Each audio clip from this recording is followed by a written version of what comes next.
राष्ट्रीय महिला आयोग की तरफ से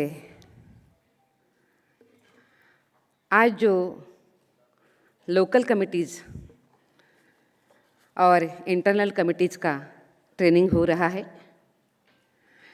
इसके लिए इस मंच पर उपस्थित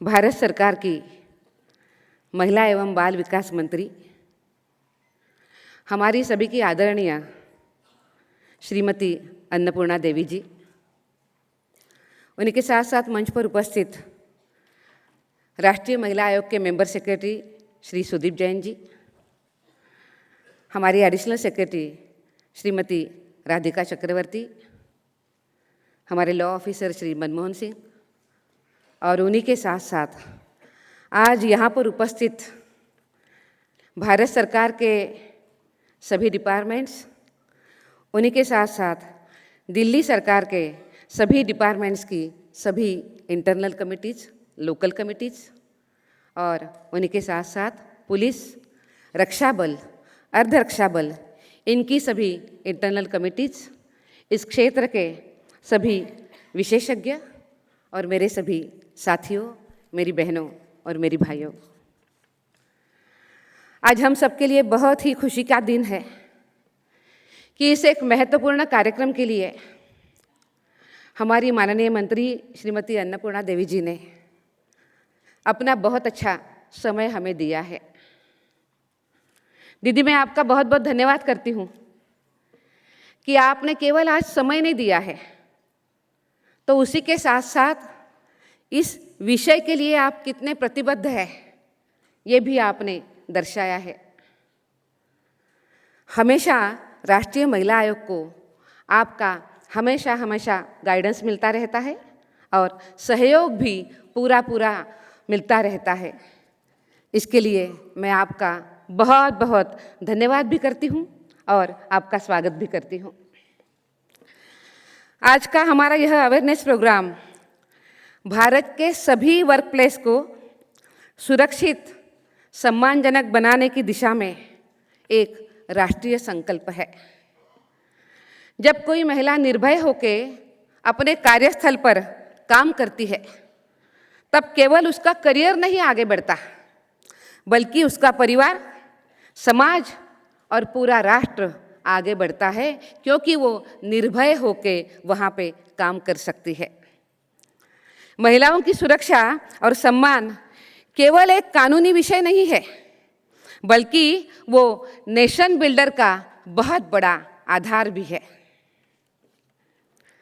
वर्ष 2013 में लागू किया गया पॉश एक्ट केवल सेक्सुअल हैरासमेंट को रोकने का कानून नहीं है, तो मैं ये कहूँगी कि ये महिलाओं की गरिमा, उनके लिए इक्वल अपॉर्चुनिटीज़ और सेफ वर्कप्लेस के अधिकार की रक्षा का एक बहुत ही सशक्त ऐसा माध्यम है।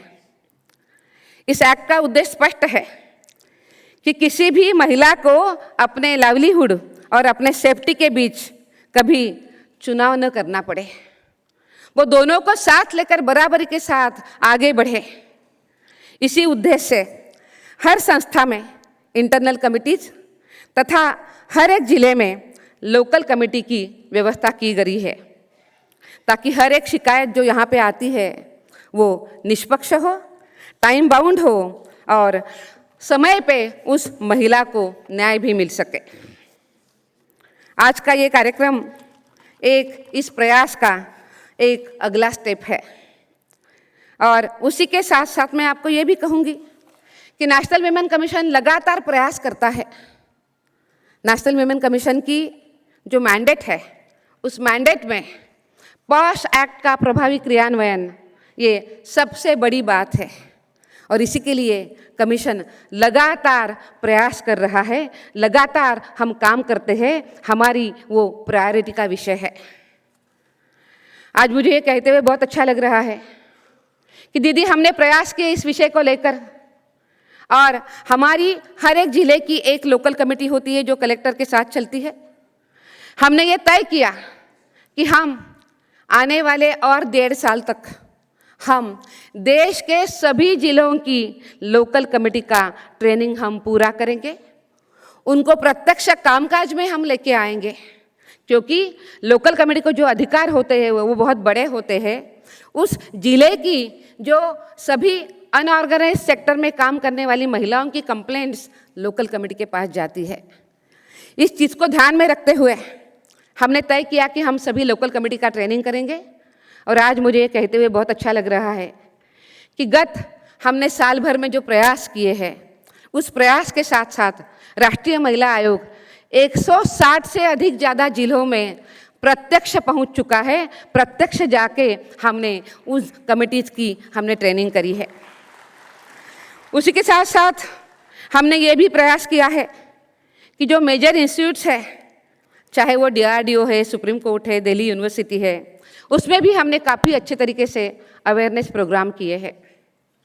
आज मुझे ये कहते हुए अच्छा लग रहा है कि राष्ट्रीय महिला आयोग ने इस साल कैंपस कॉलिंग नाम का युवाओं के लिए जो हम कार्यक्रम करते हैं, उस कार्यक्रम में हम ज़रूर पॉश का जिक्र करते हैं। पॉश के बारे में एक हमारा वहाँ पे सेशन होता है।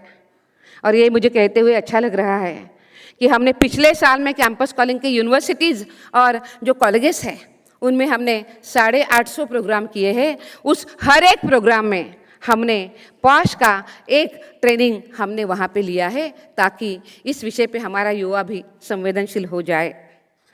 आज मुझे ये कहते हुए बहुत अच्छा लग रहा है कि इसके पहले हमने पावर ऑफ पॉश नाम की एक बुक हमने रिलीज़ करी थी, जिस बुक में एक्ट क्या कहता है, आपने कैसे काम करना है, इंटरनल कमिटीज कैसे काम करती है, इसके बारे में हमने आप बताया था। आज के इस कार्यक्रम में हमने अगले कदम में जाते हुए उसकी अगली जो स्टेप है कि प्रत्यक्ष रूप में अगर आपके पास कंप्लेंट आती है तो उस कंप्लेंट को आप कैसे सॉल्व कर सकते हैं, वो कंप्लेंट सॉल्व करने का तरीका क्या होता है, उसकी हियरिंग कैसी होती है, इसके बारे में आज इस बुक को हमने लॉन्च किया है। दीदी, मैं आपका बहुत बहुत धन्यवाद करती हूँ कि आपने उसको लॉन्च किया है, और मुझे ये विश्वास है कि यहाँ पे बैठे हुए सभी लोगों को उसको बहुत अच्छा उपयोग भी आप कर पाएंगे। मैं इतना ही आपको कहूँगी कि जब हम जाते हैं जिलों में जाते हुए वहाँ पे जितनी भी इंटरनल कमिटीज़ है, लोकल कमेटी के साथ हम सभी इंटरनल कमिटीज़ को बुलाते हैं। और मुझे आज कहते हुए बहुत अच्छा लग रहा है कि इन सभी जिलों में उस जिले की चाहे 500 कमिटीज़ है, 400 कमिटीज़ है, कुछ बड़े शहर है तो वहाँ पे 1000 की संख्या में भी कमिटीज़ है, उन सभी इंटरनल कमिटीज़ को भी हमने बुलाया है और उनका ट्रेनिंग हमने कर लिया है। इस तरीके से हम ज़रूर कुछ प्रयास कर रहे हैं।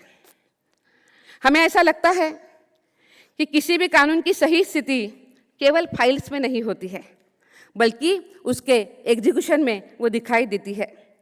इसीलिए हमने पॉश एक्ट को केवल दिल्ली तक नहीं सीमित रखा। हम देश के अलग अलग क्षेत्रों में गए, हमने वहाँ पे बात करी, और उसके बाद आज दिल्ली में ये कार्यक्रम हो रहा है। मैं आपका भी सभी का बहुत बहुत इसमें स्वागत और अभिनंदन करती हूँ।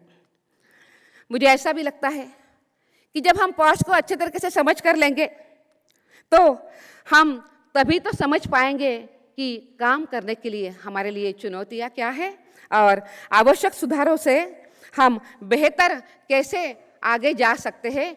ये प्रयास हमारा रोज का रोज दिन ब दिन होने के बाद बहुत ज़रूरी होता है।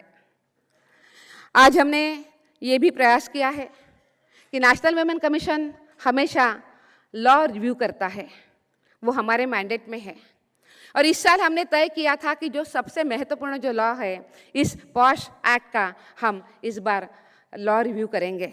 और इसी सोच के साथ हमने विशाखापट्टनम, रांची, नई दिल्ली, इस जगह पे हमने रीजनल कंसल्टेशन आयोजित किए थे।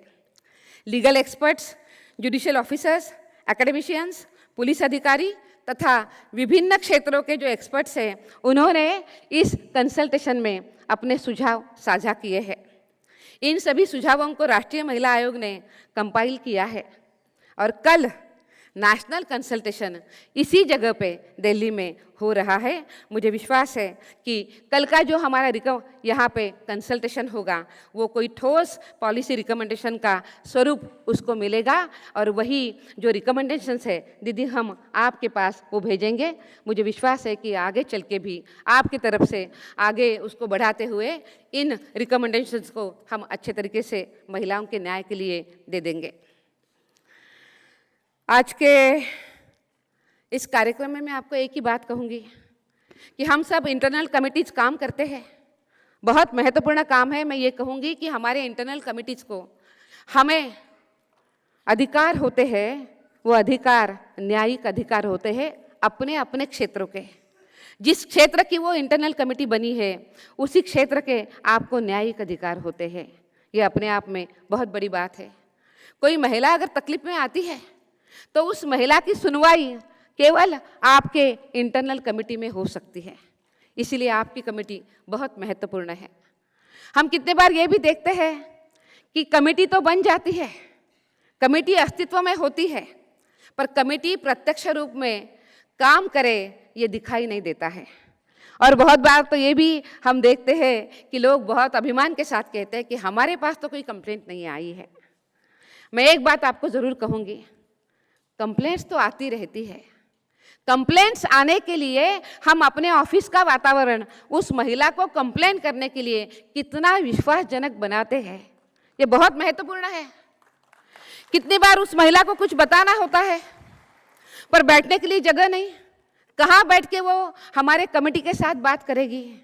अगर वो बात करती है तो आजू बाजू के लोग सुनते हैं, उसको लगता है कि ये तो मेरा सीक्रेट है। अगर ये और कोई सुनता है, किसी को पता होता है तो मुझे तकलीफ होगी, तो वो फिर वो बात ही नहीं करती है। मुझे यहाँ पे उपस्थित सभी हमारे इंटरनल कमेटीज के अध्यक्ष और मेंबर और उसी के साथ साथ हमारी स्थानीय कमेटी के सभी अध्यक्ष और मेंबर्स को आग्रह करना है कि हम तो संवेदनशील रहेंगे। हम संवेदनशीलता के साथ हम उनके साथ बहुत इमोशंस के साथ साथ हम आगे चलेंगे और उस महिला को न्याय देने का हम प्रयास करेंगे। मुझे आपको ये भी कहना है कि जब कोई महिला आपके सामने शिकायत लेने के लिए आती है तो वो केवल आवेदन लेने के लिए नहीं आती है, वो आती है अपना विश्वास और अपना भविष्य लेकर आती है जो आपके हाथों में वो सौंप देती है।